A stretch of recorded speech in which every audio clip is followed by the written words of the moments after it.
Hi hello welcome to gossip girls.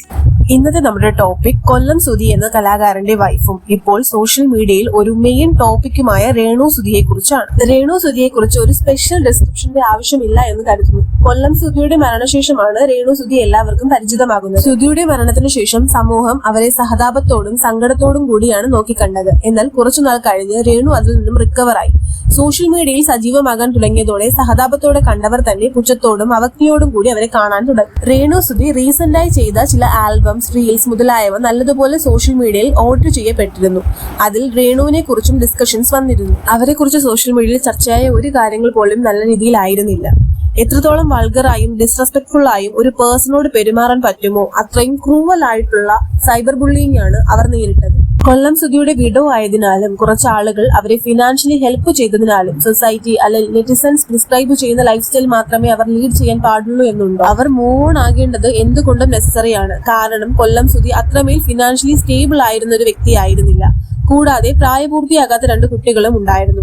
So അവരുടെ വീട്ടു ചിലവ്, കുട്ടികളുടെ വിദ്യാഭ്യാസം, ട്രാവൽ എക്സ്പെൻസ്, ഹോസ്പിറ്റൽ എക്സ്പെൻസ് മുതലായ ആവശ്യങ്ങൾ മീറ്റ് ചെയ്യാൻ രേണുവിന് ഒരു ഇൻകം ആവശ്യമായിരുന്നു. സോ അവർ അവരുടെ ഹസ്ബൻഡിനുണ്ടായിരുന്ന റീച്ചും സെലിബ്രിറ്റി സ്റ്റാറ്റസും യൂസ് ചെയ്ത് അവരുടെ ജീവിതമാർഗം കണ്ടെത്തി. ആക്ടിംഗ് സ്കില്ലിന്റെ കാര്യത്തിൽ Renu Sudhi is not good enough. അവരുടെ വീഡിയോസ് ഒക്കെ നല്ല റീച്ച് കിട്ടുന്നുണ്ട്. അത് അവരുടെ സ്കില്ല് കൊണ്ടല്ല എന്നും റീച്ച് കിട്ടുന്നത് നെഗറ്റീവ് പബ്ലിസിറ്റി കൊണ്ടാണെന്നും രേണുവിന് നന്നായി അറിയാം. അതുകൊണ്ട് തന്നെയാണ് രേണു ദാസേട്ടൻ കോഴിക്കോട്, അലിൻ ജോസ് പെരേര പോലുള്ളവരുമായി ചേർന്ന് വീഡിയോസ് ക്രിയേറ്റ് ചെയ്യുന്നത്. പോസിറ്റീവായ രീതിയിൽ നെറ്റിസൻസ് കാണുന്ന വീഡിയോ എടുക്കാനാണ് ഇത്രയും റീച്ച് ഉണ്ടാകില്ല എന്ന് രേണുവിന് നന്നായി അറിയാം. അതല്ല, നല്ല ഓപ്പർച്യൂണിറ്റീസ് കിട്ടാനും രേണുവിനെ സംബന്ധിച്ച് വളരെ ബുദ്ധിമുട്ടില്ല. കാരണം സുധിയുടെ കോണ്ടാക്ട്സ് അവർക്ക് യൂസ് ചെയ്യാമായിരുന്നു. So I think she no what she is doing. Any publicity is good എന്നാണല്ലോ.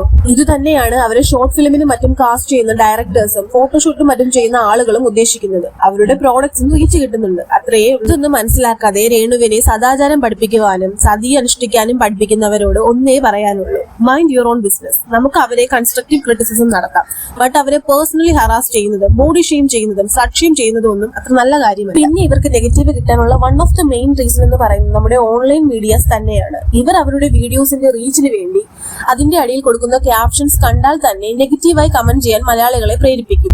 ഇൻസ്റ്റയിലും യൂട്യൂബിലും ഫേസ്ബുക്കിലും നേരിടുന്ന ബോഡി ഷെയ്മിംഗ് ആൻഡ് അവരുടെ ഫേസിനെ കുറിച്ചൊക്കെ ഇടുന്ന ഓരോ കമന്റ്സ് കണ്ടാൽ ഇന്നും പ്രാചീന മനുഷ്യരുടെ ഇടയിലാണ് നമ്മൾ ജീവിക്കുന്നതെന്ന് തോന്നിപ്പോകും. ഒരാളുടെ ബ്യൂട്ടി സ്റ്റാൻഡേർഡ് നിർണ്ണയിക്കാനുള്ള സ്കെയിൽ എന്താണ്? ആരാണ് അത്തരത്തിലുള്ള സ്റ്റാൻഡേർഡ് നിർവചിച്ചത്? ഒരാളുടെ നിറം, രൂപം മുതലായ ഒന്നും തന്നെ അവരുടെ ബ്യൂട്ടിയെ പ്രിസ്ക്രൈബ് ചെയ്യും. ഇത്തരത്തിലുള്ള മുൻവിധികൾ നിർത്തിയാൽ തന്നെ നമ്മുടെ നിലവാരം നമുക്ക് ഉയർത്താനായി പറ്റും. അവർ അവരുടെ രീതിയിൽ ജീവിക്കട്ടെ. വിമർശനം അവരുടെ ആക്ടിങ് അല്ലെങ്കിൽ ഡാൻസ് പോലുള്ള കാര്യങ്ങൾക്കാണെങ്കിൽ ഇറ്റ്സ് ഓക്കെ, അതും ഹെൽത്തിയായ രീതിയിലാണെങ്കിൽ മാത്രം. എന്നാൽ ബാഡ് ആക്ടിങ് എന്ന് പറഞ്ഞ് അവരെ എന്തു മോശമായ രീതിയിലും വായി തോന്നിയത് പറയാമെന്ന് കരുതരുത്. കൂടാതെ അവർ മറ്റുള്ളവരുടെ സഹായം കൈപ്പറ്റിയതിനാൽ മറ്റുള്ളവർ പറയുന്ന രീതിയിൽ മാത്രമേ ജീവിക്കാവൂ എന്നുള്ള ചിന്താഗതിയും നല്ലതല്ല. അത്തരത്തിൽ ചിന്താഗതിയുള്ളവർ സാഡിസ്റ്റ് മൈൻഡ് ഉള്ളവരാണെന്നേ പറയാൻ പറ്റൂ.